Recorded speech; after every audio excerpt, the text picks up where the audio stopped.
Victory wings प्रेक्षकों के लिए स्वागत है।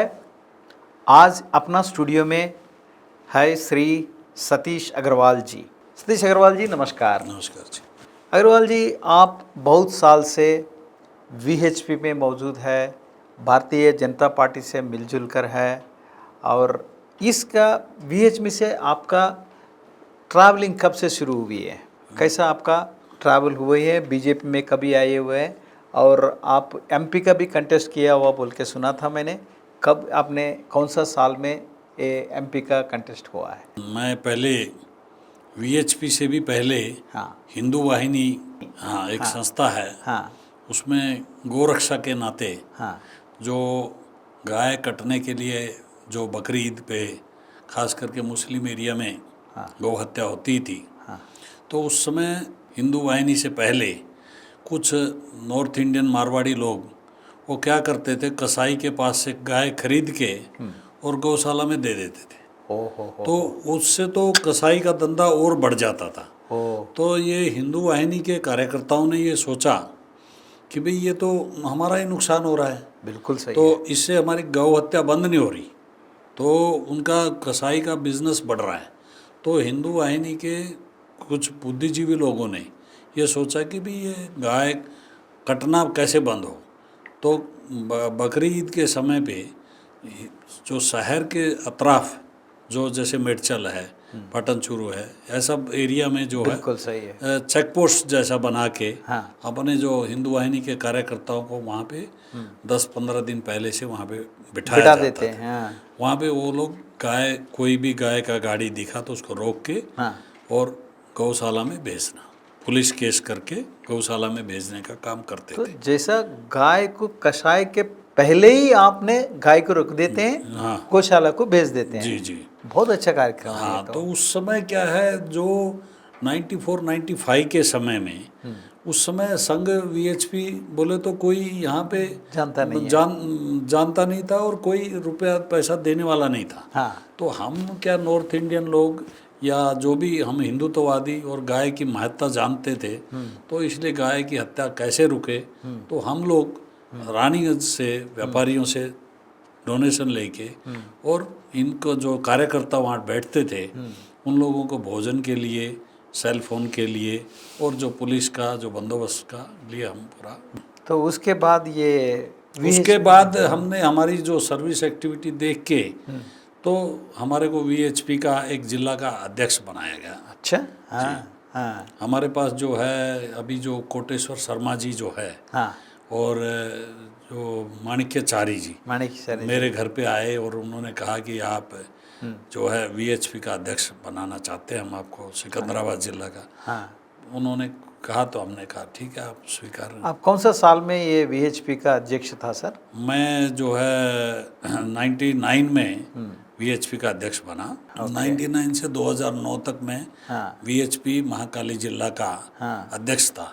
उस समय महाकाली जिला बोले तो पूरा सिकंदराबाद और मेडचल तक और सामीरपेट और उधर केसरगुट्टा, ये पूरा ऑलमोस्ट एरिया 2 पार्लियामेंट्री कॉन्स्टिट्यूंसी उसमें आता था। हो। तो तब से ये बीजेपी में आप आया हुआ कब था? बीजेपी में 2009 में मैं जो है, हाँ जो हैदराबाद पार्लियामेंट है उस समय बाइफरकेशन हुआ था। हाँ हाँ 2004 तक ये जो हैदराबाद पार्लियामेंट क्षेत्र था हाँ उस समय तांडूर विकाराबाद तक आता था। 2009 में ये वाईएस राजशेखर रेड्डी के टाइम पे, क्योंकि ये कांग्रेस पार्टी जो है एमआईएम का वो था, तो इन्होंने उनके हिसाब से सेट कर लिया। ये 2009 में जो है डिलिमिटेशन हुआ। डिलिमिटेशन में मुस्लिम बहुल ज़्यादा हो गया, इसमें बहादुरपुरा और चंद्रायन गुट्टा और याकुतपुरा, चार मीनार, हाँ ये चारों थिकली मुस्लिम पॉपुलेशन है।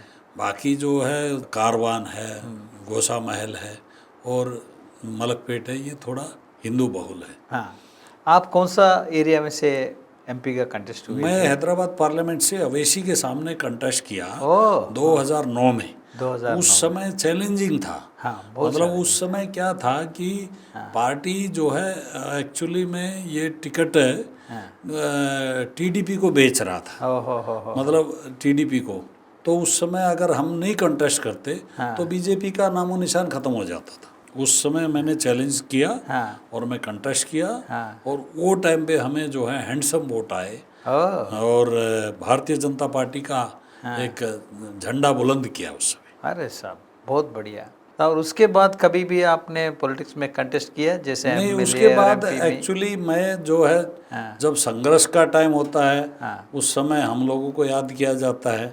हम एक्चुअली मेरा जन्म हरियाणा का है हाँ, और ठीक है, हमने जो चैलेंज स्वीकार किया है। हैं। सर राजा सिंह साहब भी आपके जैसे एक नॉर्थ इंडियन ही तो है जी यहाँ जी, पर?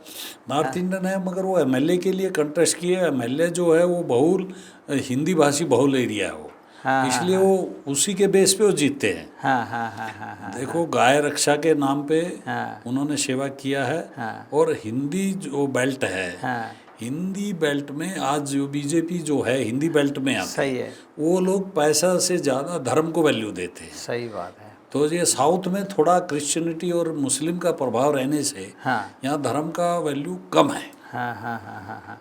फिर अभी भी वो नॉर्थ इंडियन यहाँ पर तो कमी है सब। मैं तो जहाँ तक अपने को जानते हैं, राजा सिंह जी है और एक आप है, अदरवाइज दत्तात्रेय जी यहाँ से आए हुए हैं और किशन रेड्डी जी यहाँ से आए हुए हैं, प्रभाकर जी, ऐसी नहीं, सब। हाँ एक्चुअल में भारतीय जनता पार्टी का जो मेन सॉलिड वोट बैंक है हाँ वो नॉर्थ इंडियन ही है, मगर रिप्रेजेंटेशन नॉर्थ इंडियन को नहीं मिलता है।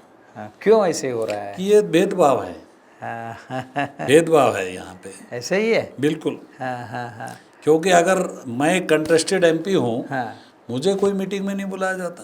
हाँ। राजा सिंह को कोई मीटिंग में नहीं बुलाया जाता। हाँ। राजा सिंह तो रूलिंग एमपी एमएलए है MLA और वो भी हैदराबाद सिकंदराबाद का इकलौता एमएलए है। सही बात है। अभी फिर उसी लिए सब बहुत सारे लोग जो है बीजेपी से दूसरा पार्टी में चले जा रही नहीं है। नहीं, हमारा यही माइनस है हमारा। हाँ, हाँ। हम जो है दल नहीं बदलते, हम धर्म के लिए वोट देते हैं। हाँ, हम ये इसीलिए ये लोग सोचते हैं कि ये कहीं जाएंगे नहीं तो इनको हाँ, उसी लिए उसको पोस्ट देने से कोई फायदा नहीं है, दबा के रख दो। हाँ हाँ जी। हाँ हाँ, मगर अभी लोगों ने चेंज करना शुरू कर दिया है। शुरू कर दिया। और अभी आगे आपने कुछ बता रहे कि आसाराम बापूजी का, आसाराम बापूजी का आपका कैसे गुरु मानते हैं, क्या क्या उन्होंने किया हुआ है? नहीं, आसाराम बापू जो है मेरे गुरु हैं। हाँ और आज जो ये देश का स्थिति बना है, हाँ जो भारत विश्व गुरु की ओर बढ़ने जा रहा है, हाँ एक्चुअली मोदी जी और अमित शाह जी उसमें एक पात्र हैं। हाँ, वो संकल्प आसाराम बापू का है। उन्होंने जो है जितना मास मोबिलाइजेशन सिस्टम और गांव-गांव जाके जितना हिंदू धर्म का प्रचार किया है और ये धर्म को जोड़ा है, और ये मोदी जी का भी जो पहचान है आसाराम बापू ने किया है।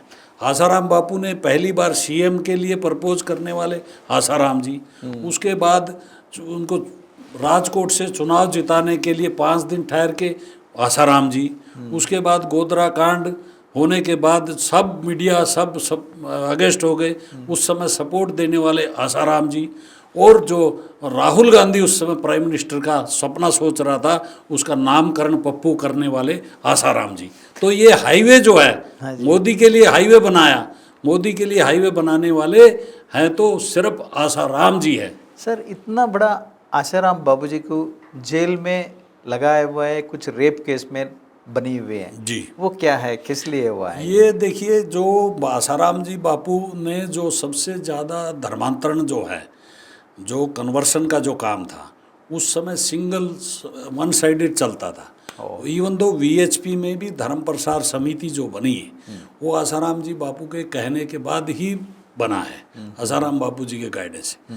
जो रिकन्वर्सन, जो घर वापसी से होना और ट्राइबल एरियो में धर्म का प्रचार होना, आसाराम बापू के नीचे एक 15-20 वक्ता थे जो कि आज जो है बहुत बड़े बड़े संत हैं। हाँ वो कहीं गरीब बस्ती में नहीं जाते, वो कहाँ जाते हैं? जिसके सेठ के पास, जहाँ पाद पूजा करे तो लाख रुपए मिलेंगे, 10 लाख मिलेंगे, वो नहीं जाते। और आसाराम बापू के जो फॉलोअर, जो नीचे वक्ता रहते हैं, वो ट्राइबल एरिया में जाके सत्संग करते हैं, वो धर्म का प्रचार करते हैं, उनको लाकेट देते हैं राम जी का, और अपने धर्म के बारे में ज्ञान दिया। उसकी वजह से क्रिश्चियन मिशनरियों ने एक वहाँ वेटिकन कंट्री में एक मीटिंग लगाया कि भाई ये जो है हम हिंदू धर्म का अगर वहाँ भारत को ईसाई देश बनाना है तो उसमें जो अड़चन आ रही है संत लोग आ रहे हैं, और संतों में सबसे बड़ा शैतान जो है आसाराम बापू उनके हिसाब से सर। लेकिन ये है सतीश जी, आज जो है government Modi ji prime minister है और अमित शाह जी उसका तो इतना अच्छा होम मिनिस्टर में है और इतना मिनिस्टर्स उसका खुद का रह से फिर भी उन्होंने जेल में लगे हुए हैं। बिल्कुल। उसमें ये है कि आसाराम बापू जी पूर्ण संत है। पूर्ण संत का दर्जा जो है नेता से बड़ा होता है। सही है। राजा जो है पुराने जमाने में राजा महाराजा संतों के चरणों में बैठते थे, और आज भी आसाराम बापू जी वही पद्धति को अपना रहे हैं। जैसे वाजपेयी जी आए उनके पास लखनऊ में, तो उन्होंने उनको रिस्पेक्ट दिया मगर वो नीचे ही बिठाया। वाजपेयी जी आज भी उनको रिस्पेक्ट देते थे। आपको मालूम होना चाहिए कारगिल जो है, कारगिल जब युद्ध हुआ तो वाजपेयी जी सलाह लिए, भाई हमारे पास जो है पाकिस्तान की सेना ने हमला कर दिया है और हमारे पास न तो सैनिक है न कोई पड़ोसी राज्य का पड़ोसी देश का हमारे को सपोर्ट है, तो हम क्या करें। बापूजी ने कहा नहीं, तुम सेना को तैयार करो और बॉर्डर पे भेजो, और मैं जो है संकल्प करता हूँ और यह सभी आश्रमों में ओम का गुंजन कराए। उस गुंजन का प्रभाव से जो है उनका संकल्प से इजराइल की सेना जो है सपोर्ट के लिए आ गया, और वो जो कि वो पहाड़ी पे थे, हम लोग नीचे थे, फिर भी हमारा विजय हुआ। सही है। और जो आप ये कह रहे हो मोदी और अमित शाह रहते हुए भी क्यों नहीं बाहर आ रहे, बिल्कुल सही है। तो ये इसका कारण ये है कि ये लोग अभी बहुत सारे जो पुराने जो भी नेता भी हैं उनको ही कट कर रहे। आसाराम बापू जी जो है मैं आपको बताया अभी पूर्ण संत है, वो इनकी जी हजूरी नहीं करते। सही है। वो चापलूसी नहीं करते, और उल्टा जो है कुछ कमी है तो बोल भी देते, तो इनको वो पसंद नहीं है। चलो भाई, वो कांग्रेस वालों ने अंदर किया है और ये तो कोर्ट में मैटर है, अंदर रहने दो। मगर मैं आपको एक बात बताना चाहता हूँ, आज भी आसाराम बापू जी से मैं 5 दिसंबर को मिल के आया था, वो उनका आशीर्वाद इनके साथ है बोल के ये लोग फ्लोरिश हो रहे हैं। 5 दिसंबर को उन्होंने ये कहा कि जो है मैं यहाँ रहते हो मेरे को कोई तकलीफ नहीं है, देश आगे बढ़ रहा है और आगे और भी बढ़ेगा। देखो संत का हृदय कैसा होता है। सही है। संत का हृदय। अभी फिर वो आश्रम कौन चला रहे हैं सर? आश्रम जो एक्टिविटी है वो वैसे तो चलते रह रहे हैं, क्योंकि आश्रम में कोई जो चलाने वाले हैं वो लोग भी संसार को छोड़ के, उनको पास कोई चीटिंग करने वाला नहीं है। नहीं है। तो इसलिए वो निस्वार्थ भाव से है, वो ऐसे का ऐसा चल रहा है। आज भी उनके 8 करोड़ फॉलोअर हैं। अभी जो 400 पार बोल रहे हैं, अगर वो आसाराम बापू जी इनके अगेंस्ट हो जाए तो 4 भी पार नहीं कर सकते। अभी भी मैं भी सुना हूँ, अभी भी जेल के पास हर दिन हर सुबह में 100 लोग आते हैं उसको दर्शन करने के लिए, उससे बात सुनने के लिए। ये सच है? बिल्कुल। जेल की जो है, जैसे भगवान कृष्ण जी की मथुरा जेल की आरती होती थी, ये जोधपुर जेल की आरती होती है। अभी भी अंदर जेल के बाहर जो है, आप कभी भी जाके देखिए जोधपुर जेल के बाहर 100-200 आदमी मिलेंगे और जैसे वहाँ पे आरती कर देंगे। और बहुत सारे लोग आते हैं, उनसे व्यक्तिगत नहीं मिल सकते, तो जेल का दर्शन करके ही चले जाते। सही बात है सर। अभी ठीक है, फिर again back to our BJP party, how it is going to be? अभी कैसा आगे बढ़ने वाला है ये बीजेपी पार्टी? आगे के इलेक्शंस में कितने परसेंटेज में छूटेगा? देखिए बंडी संजय जी एक प्रेसिडेंट थे, उसको प्रेसिडेंटशिप से निकाल दिया और थोड़ा पीछे जा रहा बोल के बात सुन रहा था, फिर आप बीजेपी को हो, कैसे अभी आगे बढ़ने वाला है? यहाँ पे जो तेलंगाना में जो चल रहा है, तो वहाँ पे इसके बारे में केंद्र का दृष्टि आया है। तो अभी जो इसके इलेक्शन के बाद बहुत सारा चेंजेस आएगा उसका रिजल्ट को देखते हुए। हो आपको इतना साल से आप बीजेपी पार्टी में हैं, आपको अभी तक वो लोगों से थोड़े से रिकग्नाइजेशन होना चाहिए। अब कुछ तो भी आपका जैसा बंडी संजय साहब को जैसा अध्यक्ष दिया है, आपको तो भी कुछ ऐसा कुछ देने का चांसेस है? आप कभी सोच रहे हैं?